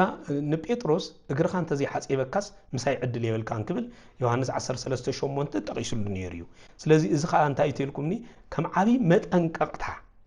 ዓቢ መጠንቀቕታ ካፍቶም ዓበይቲ ጎይታ ዝሃቦም መጠንቀቕታ እቲ ሓደ እዚ ኢሎም ሊቃውንቲ ይገልጽዎ እዚ ንዓለም ዝተዋህባ ዓቢ መጠንቀቕታ እዩ ብዘይ ንስሓ ዓለም ምስ ክርስቶስ ምስ እግዚአብሔር ሕብረት ከም ዘይብላ ግደ ከም ዘይብላ ኣቀዲሙ ካብ ዝተዋህቡ ዓበይቲ መጠንቀቕታታት እቲ ሓደ ምዃኑ የረዱ ስለዚህ ነዚ ከኣኒ ንስሓ ምኽንያት ንምንታይ ተባሂሉ እቲ ናብ እግዚአብሔር ንኣተወሉ ኣፍ ደገ ማዕጾ መን ይተልና ንስሓ ስለ ዝኾነ እዩ ብዘይ ንስሓ ወይ ድማ ብዘይ ምሕጻብ ምስ ክርስቶስ ሕብረት ወይ ድማ ምስ ክርስቶስ ብመገዲ ቁርባን ሕብረት ክልወና ኣይክእልን እዩ ስለዚህ ናይ መጀመርያ ግን መን እዩ መገዲ ንስሓ እዩ ኣፍ ደገ ዝኸፍት ማለት እዩ ተኻልኣይ ድማ ትሕትና ጎይታ እዩ እቲ ናይ ፍጥረት ጎይታ ትሕት ኢሉ እግሪ ክዓጽብ እንከሎ ንሕና እውን ንስሓ ከነኣቱን ከለና ትሕትና ክህልወና ከም ዝግባእ ከረዳእና ስለ ዝደለየ ስለዚ በዚ ምክንያቱ ኣነ ኣይበደልኩን ዝብል ናይ ትዕቢት ቃል ክንዛረብ ኣይትፈቅደልናን ኩሎም ሓጡ ክብሪ ኣምላኽ ሰኣኑ ዝብል ቃል ይውክለና ስለ ዝኾነ ሐዋርያ ቅዱስ ዮሐንስ እውን ኃጢአት ይብልናን እንተበልና ንርእስና ንብድል ኣሉና ሓቁ ናባና የላን ንእግዚአብሔር አቦን ሐሳቡ ንገብረለና በኃጢአትና እንተተኣመንና ግን ካብ ኃጢአትና ሁሉ ከንጻህና ዝተኣመነ ጻድቅ ጰራቅሊጦስ ኣለና ክብል ገሊጽልና ስለዚህ እዚ ዝተገልጸሉ ስለ ዝኾነ ሰብ ካብቲ ናይ ጎይታ ምሕጻብ ወይ ድማ ምሕረት ከም እንርሕቕ ዝገብረና መን ይተልና ኣነ ኃጢአት የብለይን ምባል ስለዚህ በዚህ መሰረት ንሕና ኃጢአተኛታት ምዃንና ብምእማን ቅድሚኡ ንጹህ ዝባል ስለዚህ የለ ንሕና ኃጢአተኛታት ብምእማን እዛ ዓለት እዚኣ ነቲ ዝተሸከምናዮ ጾር ነራግፈላ ነቲ ናይ ዓለም ስምብራት ኣብ ልብና ዝተቐመጠ ናይ ዓለም ስምብራት ኣብ ኣካላትና ዝተቐመጠ ናይ ዓለም ስምብራት ከም ልብሲ ንዝተጎነጸፍናዮ ኃጢአት ንኹሉ ቀንጢጥና ብምርሓቕ ልብና መዕረፍ እግዚአብሔር ንምግባር እንጓዓዘላ መዓልቲ ምዃና ዘነጸረት መዓልቲ እያ እቲ ሳልሳይ ድማ ምሕጻብ እግሪ ከም ምድላው ንቁርባን ተባሂሉ ይግለጽ እዚ ኣብ መንጎቲ ጎይታ ዝፈጸሞ ህጽበተ እግርን ሚስጥሮ ቁርባንን ዘሎ ምቅድዳምን ወይ ድማ ምድሓርን ዘመልክት እዩ ብዓብዩ ዘርእየና ኣነጺሩ ዘርእየና እዩ ምክንያቱ ጎይታ ቅድሚ ቅዱስ ቁርባን እግሪ ደቀ መዛሙርቲ ይሓጺቡ ስለዚህ ካብ ቁርባን ዝቀደመ እግሪ ምሕጻብ እዩ ስለዚህ እዚ ከዓ ንስሓ ቅድሚ ቁርባን ትሕትና ቅድሚ ክብሪ ከምኡ ድማ ንጽህና ቅድሚ ሕብረት ክኸውን ከም ዝመጽእ ከርእየና ስለ ዝደለየ እዚኣቶም ኩሉ ግዜ ተኸቲሎም ዝኸዱ እዮም ንስሓ ንቁርባን ዝቅድሞ ንስሓ እዩ ንክብሪ ዝቅድሞ ትሕትና እዩ ከምኡ ድማ ንሕብረት ዝቅድሞ ድማ ንጽህና እዩ ስለዚህ እዚኣቶም ተቀዳዲሞም ዝኸዱ ስለዚህ ብዘይ ህጽበተ እግሪ ወይ ድማ ብዘይ ንጽህና ወይ ከዓ ብዘይ ንስሓ ምስ ክርስቶስ ዕድል ወይ እውን ሕብረት የብልናን ማለት ነቲ ዓቢ ምስጢር ተባሂሉ ዝተጸውዐ ምስኡ ክንሓብር ከም ዘይንኽእል ዘርእየና መሰረታዊ ነገር እዩ ስለዚህ ቅድሚ ስጉኡን ደሙን ማንም ሰብ ምውሳዱ ኣቀዲሙ ጎይታ ቅድሚ ስጉኡን ደሙን ምውሳዶም ኣቀዲሙ እግሮም ከም ዝሕጸቡ ምግባሩ እዚ ንምንታይ ዘመልክት ተልና ሓደ ክርስቲያን ናፍቲ ቅዱስ ዝኾነ ማኣዲ ቅዱስ ቁርባን ክመጽእ እንከሎ ብንስሓት ሓጺቡን ነፍሱ አንጽሁን ክኸውን ከም ዝግብኦ ከርእየና ስለ ዝደለዩ ነዚ ቅዱስ ጳውሎስ ቀዳማይ ቆሮንቶስ ምዕራፍ 11 ከይተገብኦ ካብዚ ማኣዲ ዝተሳተፈ ግና ክብል መጠንቀቕታ ዝቐመጦ ንምንታይ ንሱ ንስሓ ተኸቲሉ ክፍጸም ዝግብኦ ስለ ዝኾነ ከም ተወሳኺ ዳም ብዘይ ንስሓ ቁርባን ሙሳድ ከምጾ ዝዓብየን ቀሊል ስለ ዘይኮነ ኣቀዲሙ ከርእየና ስለ ዝደለየ እዩ ስለዚህ ንዓና ሓድሽ ህይወት ክበና ኣክንዲ ሓድሽ ህይወት ዝህበና ከምቲ ይሁዳ ቁርባን ወሲዱ ዲያብሎስ ድማ ዝሰፈሮ ቁርባን ወሲዱ ዲያብሎስ ዝሰፈሮ ዮሐንስ 13:17 ዝተጠቀሰ ንፍርዲ ንርእስና ንፍርዲ ኣሕሊፍና ምእንቲ ከይንህብ ከጠንቀቐና ስለ ዝደለየ እዚ ልዕሊ ኩሉ ነዚ ዘረዲ እዩ እዚ ክበሃል እንከሎ ግን ሰብ ብዘይ ቁርባን ይንበር ማለት ዘይኮነ ብዓብዩ ግን ንቁርባን ንምቕራብ ክገብሮም ዝግብኦም ጥንቃቐታት መሰረታዊ መረዳእታት ዝህቡ ዓበይቲ ናይ ነገር መለኮት አስተምሮ ኣብ ዝዓለት እዚኣ ኸኣኒ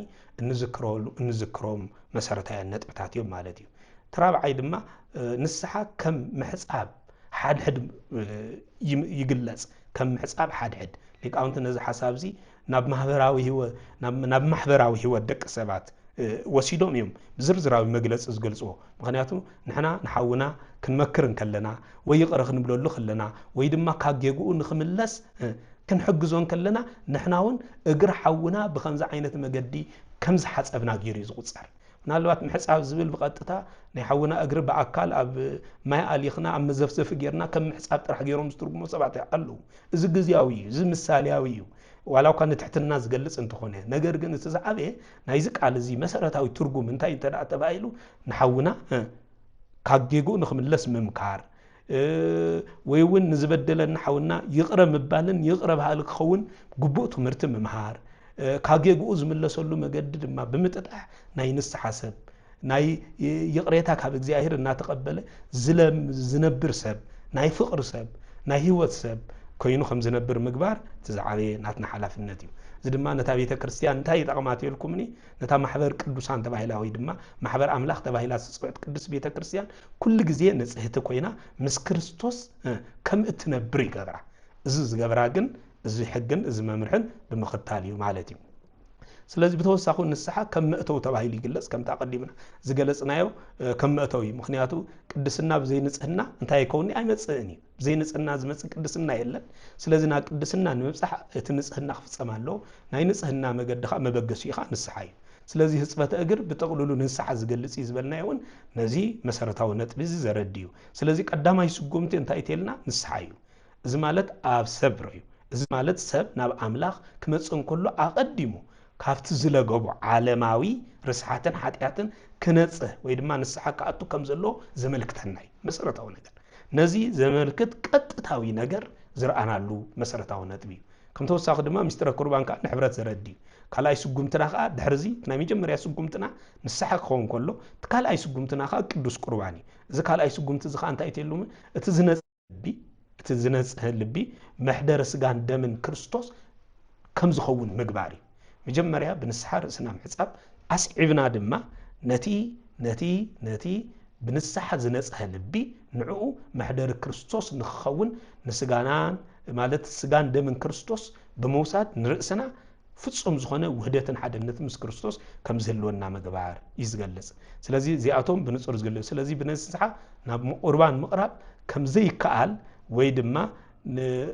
ናኡ ምቕራብ ድማ ናብ ፍርዲ ዘብጽሕ ከም ዝኾነ ዝተምሃርና ዕለት ውንያ ቅዱስ ቁርባን ዝተቀበልናላ መዓልቲ ናይ ሐዲስ ኪዳን መስዋዕት ዝተቀበልናላ መዓልቲ ጥራሕ ዘይኮነስ ንዕኡ ንመውሳድ እንታይ ክንገብር ከም ዘለናውን ዝረአናላ መዓልቲያ ቅድም መውሳድና ድሕሪ መውሳድና ንጹር ትምህርቲ ዝተዋሃበላ ብተወሳኺውን ካብ ደገ ናብ ውሽጢ ምናልባት ህጽበተ እግር ብንጹር ንግለጾ እንተዳ ተባሂሉ እግር ናይ ደገ አካል እዩ ቁርባን ግን ናብ ውሽጢ ሰብነትና ዝኣቱ ክልቲኣቶም ፍልልይተ ይርናዮም ስለዚህ እቲ ቀደም ተኸተል ዘርኤና እንታይ ይትልኩምኒ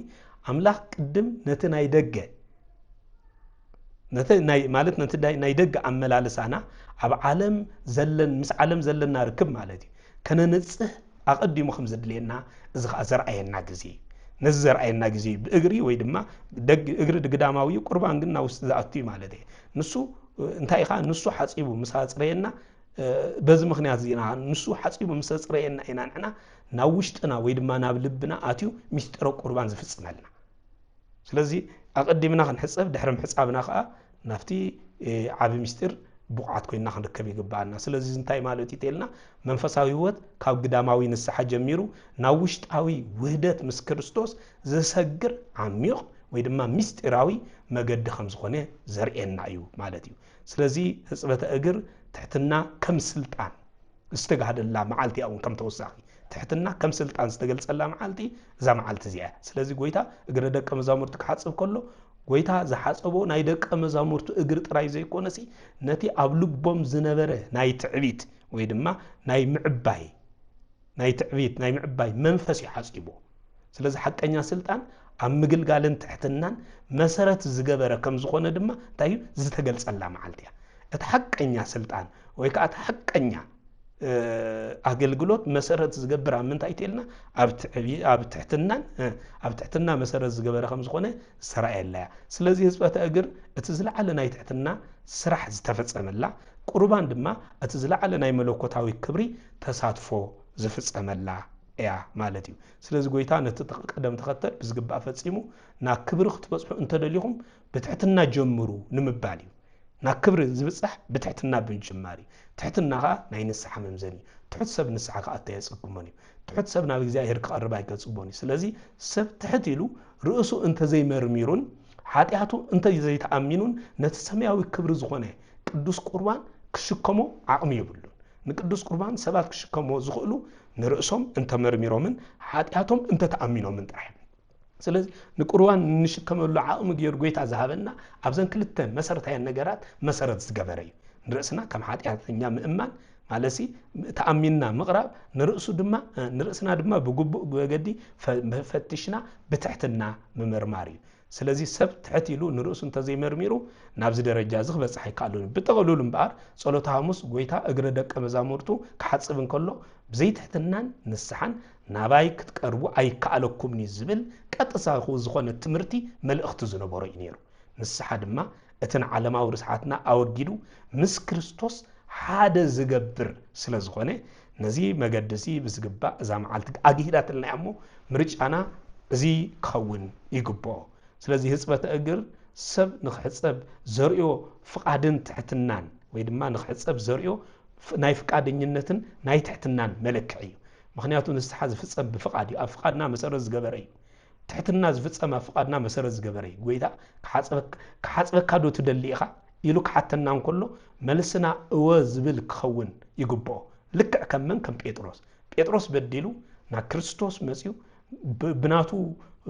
ዘጽሪ መሕጸብ ንስሓ ክሕጸብካ ፍቃደኛ ኮይኑ ተረኺቡ ካብ ቀድሙ ዳሕራዩ ከዓ ዝጸበቐ ከም ዝኸውን ገይሩ እግዚአብሔር ነቶም ብኃጢአቶም ተኣሚኖም ዝመጹ ሰባት ካብ ቀድሞም ዳሕራዮም ዝጸበቐ ከም ዝኸውን ይዝገብር ስለዚህ እዚ ዝተማሃርናሉ እዩ ጸሎት ሐሙስ ከም ተወሳኺ እንታይ ትልኩምኒ ከም ናይ ተሳትፎ መዓልቲ ገይሮም ይገልጹ ሊቃውንቲ ቤተክርስቲያን ክርስቶስ ኣብዚ መዓልቲ እዚ ንዓና ብስጋውን ብደሙን ምስ ርእሱ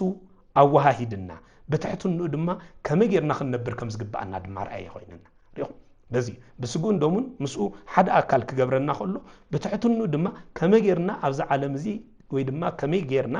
ክርስትናና ክንነብረሉ ከም ዝግባአና ድማ ኣርኣያ ዝኾነልና መዓልቲ እያ ስለዚ ነዝውን ብንጹር ክንርዶ ይግባአና ማለት እዩ ስለዚ ከም ተቃለሊ ምናልባት እተቀጽልና ንሪኦ መሰረታዊ ነገር ኣብዚ ዕለት እዚ ዝንበብ ወንጌል ኣብ ውሽጢ ሒዝዎ ዝርከብ መሰረታዊ ነጥብታት ነቲ ወንጌል ብጽማቕ ሓሳቡ እናርኣና ነዛ ዕለት እዚኣ ከም መዛዘሚ ናይ ዛዕለት እዚኣ ሚስጢር ዓሚቕ ስለ ዝኾነ ብዝተወሰነ ኣገባቡ መዛዘሚ ክንገብረሉ ኢና ስለዚ ነዛ ወንጌል ምዕራፍ 13 ተጠቂሱ ዝርከብ ዓሚቕ ታሪኽ بخمي لقاونت بيتكسيان كم استرجموه نتميش تراو ترجمون منفسه ملؤختن دما بخمي الجباب السمامعون بنصر كم زجلسوا كم فقاد جزائر دار أنا قيدن تنايمي جمريا كاوكسر حد كسع سلسة زول قوم كله كسع مودات أفكارهم زبيني نفقر زجلسيو سلازي إذا فقر زدما وسن زيبو الفقر مخانو زرئيو اتكسع مودات أفكارهم تبايلو تجلس ذركب سلازي إزي اتجزين مستيرون عبزخن ريون كلنا قويتاك موت قرب ساعات رفعلو جزي قرب ساعات أبسترفعلو جزي نرؤسو زي كونس نتهم دك مزامرتو يحسب اللون كم زنبر زرعي اللي عنيرا ناي كريستوس چنقي ناي كريستوس حساب بزعبا دك مزامرت إنبر بزعبا تتجنق كبيس غير مكران زقبل الله معلتي نبرتن إتناي حق إنيا فقري ملك أخا عبزرئنا يو سلازي كسع مودعتا نسو كم زفكر الناس رأنا الله سلازي كسع مودعتا مالت كسع موت راح زي كونس أستوعب كسع موت راح زي كونا أو كريستوس كسع موت نزبل زجلس أيقونا كسع موت راح زي كونس كسعتي ناي مودعتا درجات تحتنا ويدما محساب أجري كجلس كم زخنا خجلس سلاز دليل كريستوس ناو كم زخيد النافلته ريو ناو بو كم زخيد النافلته غلو نعانا أبزع عالم نزلنا جن كتو أحدكم نيلنا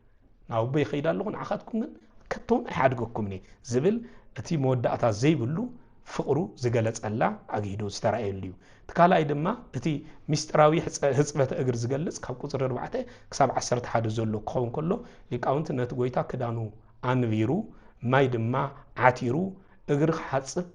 እግሪ ደቀ መዛሙርት ክሓጽብ ምርኣዩ ከም ዓቢ ናይ ድሕነት ምስጢር ገይሮም ዝርእይዎ ነዚ ምስጢር እዚ ስለዚ ዓቢ ናይ ድሕነት ምስጢር ዝተፈጸመላ መዓልቲ ተባሂላ ጽውዓ ስለዚ እዚ ዳ እንታይ ትልኩም ንኻልኻ ናይ መጀመርያ መቕንጣት ክዳኒ ክርስቶስ መለኮታዊ ክብሩ ሰዊሩ ንርእሱ ባዶ ብምግባር ማለት እዩ ሰብኣዊ ባህሪና ከም ዝተዋሃሃደ ንኸረድእ ወይ ድማ ንኸመልክት ዝፈጸሞ እዩ እቲ ናይ መጀመርያ ማለት እዩ ካልኣይ ድማ ምሳይ ግደ የብልካን ዝብል ቃል ተቐሚጡ ዝርከብ ክኾን ከሎ እዚ ከዓ ንምንታይ እቲ የመልክት የልና ጴጥሮስ ብትሕትና እንታይ ገይርዎ ትሕትና ስለ ዝመሰሎ ንስኻ ኣነ በኣኻ ኣይሕጸብኒ ኢሉ ኣብዩ ትሕትና ስለ ዝመሰሎ ጎይታ ግን ብዘይ ምሕጻብ ብዘይ ንስሓን ብዘይ ሚስጥራትን ምስኡ ሕብረት ክህልወና ከም ዘይክእል ብንጹር ኣቐሚጥልና እዚ ትዛዓበየ ካብ ቅዱስ ጴጥሮስ እንመሃሮ ትምህርቲ እዩ ሎሚ እውን ብፍርሒ ክኸውን ይኽእል እዩ ብትሕትና ክኸውን ይኽእል እዩ ንዓይ ኣይግባእንን እንዳበሉ ካብ ቁርባን ዝርሕቑ ሰባት ብዙሓት እዮም ብፍላይ ቤተ ክርስቲያንና ብዙሓት ካብ ቁርባን ዝረሓቑ ሕጂ እውን ትርጉም ቅዱስ ቁርባን ዘይተረድኦም ብዙሓት ምእመናን ዘለውዋ ቤተ ክርስቲያን እያ ብዙሓት ምእመናንን ኣገልገልትን ዘለውዋ ቤተ ክርስቲያን እያ ስለዚ ካብዚ ክንወፅእ እንተደኣ ኮይንና ብትኽክል ናይ ንስሓ መለክዒኡ ንምስጢራት ምስትታፍ እምበር ናይ ትሕትና መለክዒኡ ንምስጢራት ምርሓቅ ከም ዘይኮነ እቲ ዝዓበየ ኣብነትና ቅዱስ ጴጥሮስ እዩ ቅዱስ ጴጥሮስ እዩ ኣይሕጸብን በለ ይብል ሎሙን ኣይቆርብን ዝብሉ ኣይንሳሕን ዝብሉ ኣብ ጥቓ ቁርባን ዘለዎ ቦታ ተቐሚጦም ናብ ናይ ቁርባን መኣዲ ምቕራብ ዝተሸገሩ ኣገልገልቲ ኮይኖም ምእመናን ብዙሓት ኣለውና እግዚአብሔር ካብዚ ይሰውረና ኣብቲ ናይ ድሕነት ቦታ ኮይንና ካብ ድሕነት ዝርሓቕና ከይንኸውን መንፈስ ቅዱስ ባዕሉ ይደግፈና ኣብ ናይ ድሕነት ቦታ ኮይኖም ካብ ድሕነት ቦታ ኮይኖም ካብ ድሕነት ዝርሓቑ ኣብ ሆስፒታል ኮይኖም ካብ ሕማሞም ምፍዋስ ዝርሓቑ ሰባት ብዙሓት እዮም ዘለዉ እግዚአብሔር ካብዚ ሰዊሩ ናብኡ የቕርበና ስለዚ እቲ ተወሳኺ ድማ እቲ እተሓጽበ ኩለንትኑ ንጹህ እዩ ክብል መሊሱሉ ነይሩ እዛ ቃል ብፍሉይ ሊቃውንት ብኸመይ መለክዒኦም ዝገልጽዋ እንተደኣ ተባሂሎም እዛ እተሓጽበ ኩለንትኑ ንጹህ እዩ እትብል ብፍላይ እዚኣ እቲ ሕጽበት ዝብል ንምስጢረ ጥምቀት ዘመልክት ክኸውን ከሎ እግሪ ምሕጻብ ድማ ነቲ ድሕሪ ጥምቀት ኣብ ዓለም ክንመላለስ እንከለና ዝለግበና ናይ መዓልታዊ ሓጢኣት ንስሓ ምሳሌ ዘመልክት ይብሉ ሪኹም ስለዚ እዘን ክልተ ነገራት እየን ኣተሓሒዞም ገሊፆም ምን ዝርከቡ ማለት እዩ ካብ ቁፅሪ 12 ክሳብ 17 ዘሎ ድማ መርኣይ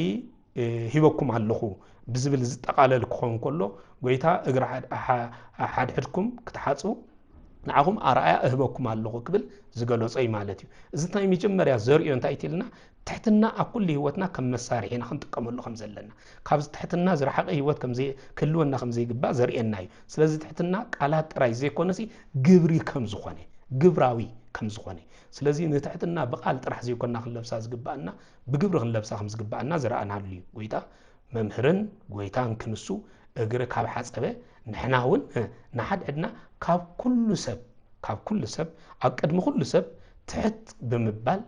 እግሪ ብዙሓት ክንሓጽብ ከም ዝግባእና ዝተምሃርና ኣለያ እታ ካልአይቲ ድማ ብፁዓን ኢኹም ዝብል እዩ እግዚአብሔር ናይ ብፅዕና ጸጋ ዝሃበ ንመን እዩ ግን ትሕቶ መን እዮም ቶም ብፁዓን ተባሂሉ ምስተፀውዑ እንተደኣ ተባሂሉ ሓቀኛ ሓጎስ ናይ ብፅዕና ዝረኽቡ ሰባት ከመይ ዝበሉ እዮም እንተደኣ ተባሂሉ ንሰብ ዘገልግሉን እቶም ብትሕትና ንኻልኦት ዘገልግሉ ንርእሶም ድማ ብናይ ንስሓ ማይ ዝሓፀቡ ሰባት እዚኣቶም ብፁዓን እዮም ዝብል ስያሜ ዝተዋሃበሉ ዕለት እዩ ማለት እዩ ካብ ቁፅሪ 18 ስጋዕ 30 ዘሎ ድማ እቲ ዘሕዝን ናይ ይሁዳ እንታይ ክድዓት ወይ ድማ ምጥላም ዝተጋህደሉ ወንጌል እዩ ክርስቶስ ትሕት ኢሉ እግሩ ብፍቕሪ ዝሓፀቦ ስጋዕታ መወዳእታ ቅጽበት ብፍቕሪ ዝሓቆፎን ናይ ንስሓ ዕድል ዝሃቡ ይሁዳ ኣብ ልዕሊ ጎይቱ ን30 ብር መሪፁ ዝጨከነሉ ታሪኽ ዝተፈጸመሉ ማለት እዩ ስለዚ ኣብዚ ክፍሊ እዚ ሊቃውንቲ ክገልጹ ከለው ናይ ጎይታ ዓብይ ትዕግስቱ ዝተገልጸሉ ዘደንቕ ትዕግስቱ ዝተገልጸሉ ዕለት ኢሎም ዝገልጽዎ ነዚ ዕለት እዚ ስለዚ በዚ ምኽንያት እዚ ዕለት እዚ እንታይ ቁራስ እንጀራ መሃብ ዝብል እዩ ኣብቲ ግዜ እቲ ንሓደ ሰብ ቆሪስካ ቁራስ እንጀራ መሃብ ናይ ፍሉይ ፍቕሪ መግለጺ ነይሩ ጎይታ ከኣኒ ነታ እንጀራ ቆሪሱ ዝሃቦ ንዑ ዘለዎ ፍቕሪ ክገልጸሉ ስለ ዝደለየ እዩ እዛ ምልክት እዚኣ ናይ ምትሓዙ ምልክት ጥራሕ ዘይኮነትስ ንዑ ዘለዎ ፍቕሪ ክሳብ ክንደይ ከም ዝነበረ ጎይታ ንርእሱ ዝገለጸሉ እዩ ጎይታ ንይሁዳ ቆሪሱ ክህቦን ከሎ ክሳብታ መወዳእታ ህሞት ረእዩ ክሳብ መወዳእታ ህይወት ብፍቕሪ ክመልሶ ይፅዕር ከም ዝነበረ ዘርኣየላ ዕለት እያ እዚ ከዓ እግዚአብሔር ነዛ ዓለም እዚኣ ዘለዎ ትዕግስቲ زلو نز عالم زي أنا أون خدمت زرقيو ناي فقر ملكعي زتجهد الله علتي يهودا نزي أستقل صلى سلازي ليت نبرة زبل عبز علت زق ويتاخ حزوه خلو حمص مشى سلاز نبرة ليت نبرة قبل وانجيلا يوحنس تقيس ويركب سلازي يهودا كابت برهان عاوز خنا عملاخ ويدما تبرهان أنا برهان عالم تبايلوس تصوع كريستوس تفاليو كاو تفالي مسوس نزي أخذ أقصد لي وانجيلا يوحنس ليت نبرة بله ريهم نسو مسوس أي ليت نبرة يلو كريستوس زوات سب ويدما كريستوس زوات سبنت هيوتو صلمات ويدما ليتي خو ليتو صلمات ويدما ليت كم زخون نمغلاص كترغم سلازدلي كريستوس كافت حقኛ برهان توصينا اب صلماتنا ننبر كافت حقኛ صادق انت توصينا اب حطياتنا ننبر كافت هيوت زخونه كريستوس توصينا اب موتنا ننبر ስለዚህ ነዚህ ብንጹር ዘንጸባርቀው አንጸባሪው አኻ ዘርአየናዩ ማለት እዩ ካብ ቁጥሪ 31 ስጋብ 35 ዘሎ ቅዱስ ቃል ካኒ ብዛዕባ ዝኽጠቅስ ከሎ ጎይታ ንሓድሕድኩም ተፋቀሩ ዝብል ትእዛዝ ሓድሽ ዝሃበሉ እዩ እዚ ከዓ እተዓቐን ወይ ድማ መለለይ ክርስቲያን ዝብሉ ብክልተ ንኡሳን ርእሲ ተጠቃሊሉ ዝግለጽ እዩ ናይ መጀመርያ ዓቐን ከምታ ኣነ ዘፍቅርኩኹም ዝብል መለክዒ ማለት እዩ እዚ ከዓ ናይ ብሉይ ኪዳን ፍቅሪ ከም ነፍስኻ ንብጻይካ ኣፍቅር ዝብል እዩ ነይሩ نمسايكا كم نفسها فكر زبلي نيرو ناي كريستوس فكر جن نرأسها أحليف كاك ساعة محب كون زبلي ناي حدش كيدان فقري نرأسها أحليف كاك ساعة محب مسارة تتقبريا ناي بيقولي كيدان فقر جن نمسايكا كم نفسها أفكر بتبلت أطوت بلي يعني سلازي اتفل اللي عقل ناي حدش كيدان فقري كساعة كندي كم زخوني زترأي له وانجيليو ويدم علتي زعلتي كلاي ملالي كريستيانيو هذا كريستيان مخانو زفلت بتأمرات ويدما فلت أزيكونس بزلاتو فقري كم زخونة دما زاون جلزيا زعلت زي أجيرات لنا نحنا كريستيان مخانا ملكعنا بتزلنا فلت بتنجبرو تأمرات زيكونسي بتزلاتنا فقريا الفقرنا أي مسألة زجبر ناي كريستنانا ملكعيو ناي كريستنانا ميزانو ناي كريستنانا درجو مسألة زجبر الفقري ስለዚህ ፍቅሪ ናይ ሓደ ክርስቲያን መሰረት እዩ ናይ ህላውነቱ መሰረት እዩ ናይ ህይወቱ መሰረት እዩ ናይ ዘላለማውነቱ መሰረት እዩ ናይ ቅዱስነቱ መሰረት እዩ ፍቅሪ ኣብ ሐዲስ ኪዳን ነዚ ሁሉ እተለልን ትገልጽን ያ ታሻዱ ሸይት ድማ ካብ 36 ስጋዕ 38 ዘሎ ክኾን ከሎ ትንቢት ንጴጥሮስ ተነጊሮ ዝነበረ ትንቢት ክትከደኒ ኢኻ ዝብል ፍጻሜ ዝረኸበሉ ኢና ንሪኦ ማለት እዩ ቅዱስ ጴጥሮስ አቀደሙ በምትእመማን ንርሱ በገዛእ ርሱ በምትእመማን ህይወተይ በጃኻ ከሕልፍ ይልዎ ነይሩ ስለዚህ ጎይታ ግን ድኹም ምዃኑ ስለዝረአየ እቶም በገዛእ ርሶም ዝምክሑ ኻኒ ንሕና በእግዚአብሔር ተመኪሕና እምበር በገዛእ ርስና ተመኪሕና ክንሓልፎ ንኽእል ክንሰግሮ ንኽእል ዓቕሚ ኃጢአት ይብልናን نحاتيات كنسعر النخل نسيطان كنسعر النخل نموت كنسعر النخل نأصوار زي عالم زي كنسعر النخل تمكحتنا اغزيابير بمقبار طرحيو اتزمكح باغزيابير يمكح خمس بالي حواري قدوس باولوس ግን ጎይታ ኢየሱስ ክርስቶስ ብዝህበን ኃይሊ ንኹሉ ክኹለ በለደ አንበር በገዛእ ርእሲ አይበለን ክርስትና በገዛእ ርእስኻ ክትከዶ ዝካል አይኮነን ቀጽሉን ቅዱስ ጳውሎስ እትደው ዝበለ ዝመስሎ ከይወድቕ ይጠንቀቕ እዩ በገዛእ ርእሱ ደው ዝበለ ዝመስሎ ሰብ ክወድቕ ቀረባይ كصدف قربايو اتزعابه نحن حيلنا جن من يتلنا كريستوسيو تزعابه حيلنا نعو حيزنا إنا نخلو نسعر نعو سعرنا إنا عاوت نركب سلازي نزي زرك قدوس بيطرس جن بجزاء رؤسو تعمامينو هوتي بجخ أحلف أهبنبر نعخاسي أيقد فكان يلو بدحر زخاذ جيتا دروك ادمنقاو سلاسة جزيخ تعدك حنك حيلها سلازي زت مرتزي بزيكا حاجز أملاخ نرأسنا كنكلاخل كم زي نخل بنصر زرعيناي بجكا برديئة እግዚአብሔር بحاجز እግዚአብሔር سب بجزاء رؤسو كدحن نرؤسو كلاغل زغل سب يلن ناي مسكرنتنا مسرتو ناي تحققኛ ትምርትና مسرتو ناي تحققኛ መንፈሳዊ ህይወትና مسرتو ناي تحققኛ ክርስትና ምህላውና مسرتو እግዚአብሔር ንሕና ይኮናን አባና مسرت ዝገብር ክርስትና ሓጺር ግዝያዊ ክሳዕ ሽግር ዝቅጽል ክሳዕ መከራ ዝቅጽል ክሳዕ ጥሜትን ጽምእን ዝቅጽል ዘጋጥም ዝቅጽል እዩ سقع مودعات زقصل صنع يكون سلاز بيطرس دحر تنساي غنا انتايلو دحر غنا اتاو غويتا زبلو دحر كتكد عنيغا زبلو سلاز زكره انتاي غيرو بقى مسرتنا بእግዚአብሔር بنسحه تملسه بنسحه تمليسو دما نعا دما نتا غويتا زبلو سلاز فصما دما بنسحه تمليسو دما اب ክርስቶስ ተመክዕ ሆነብር ጀመረ ንሱን አሞዳታውን ስለ ክርስቶስ ክሳዕማት እሙን ኮይኑ ተረخبه ስለዚህ ብዝርዝሩ ዛዕለት እዚኣ ዘርኢና መሰረታዊ ነገራት እዚኣቶም በተቀሉሉ እዚ ምዕራፍ እዚ ክሪኦ ከለና ከም ሚስጥራዊ ማዕድ ፍቅሪ ገይሮም ሊቃውንት ዝገልጾ ዝዓለት እዚኣ ከም ሚስጥራዊ ማኣዲ ፍቅሪ ገይሮም ገልጽዋ ክርስቶስ ክዳኑ አውጽኡ እግሪ ደቀ መዛሙርቱ ክሓጽብ እንከሎ ንዓና ካብ ሓጢኣትና ንምሕጻብ ክብሩ ሓዲጉ ከም ዝመፀን ንሕናውን በዚ መገዲ ትሕትናን ፍቅርን ክንስዕቦ ከም ዝግባአና ዓብ ትምህርቲ ዝተምሃርናላ መዓልቲ እያ ስለዚ ቅዱስ አምላኽና እግዚአብሔር በዛ ዝተቀደሰት ሚስጥራዊት መዓልቲ እዚኣ ህይወትና ለዊጥና ናብ እግዚአብሔር ቀሪብና ኣብ ማኣዲ ኣቦታትና ተሳቲፍና ብዝግባእ በረኸት እንቕበለላ ሶሙን ክንገብራ መንፈስ ቅዱስ ይደግፈና ቅዱስ አምላኽና እግዚአብሔር ስለዚ መሃረና ስሙ ዝተመስገነ ይኹን ቅዱስ አምላኽና እግዚአብሔር ብረድኤቱ ይደግፈና ናይ በረኸት መዓልቲ ይግበረልና ድሕሪ ሐሙስ ዝስዕብ ከዓ ዕለተ ዓርብ ስለ ዝኾነ ዕለተ ዓርብ ቤተ ክርስቲያን ናይ ክርስቶስ ኣካል ዝኾነትሉ ኣብ መስቀል ንጎይታ ዝተመርዓወትሉ መድን ዓለም ድሕርዛ ሰዓት እዚኣ ን18 ሰዓታት ዝኣክል መሪር ዝኾነ ጽዋትዎ መከራን ሕማማትን ዝተቀበለሉ እንሰጋገረሉ ስለ ዝኾንና እዚ ኩሉ ዋጋ እዚ ከዓ ምእንቲ ኩላትና ድሕነት ኢሉ ዝፈጽሞ ስለ ዝኾነ ንሕና እውን ብኣስተንትኖም ብምስትውዓልን ነቲ ዕለት ከንሕልፎ መንፈስ ቅዱስ ይደግፈና ቅዱስ እግዚአብሔር ስለ ዝመሃረና ስሙ ዝተመስገነ ይኹን ወስብሃት ለእግዚአብሔር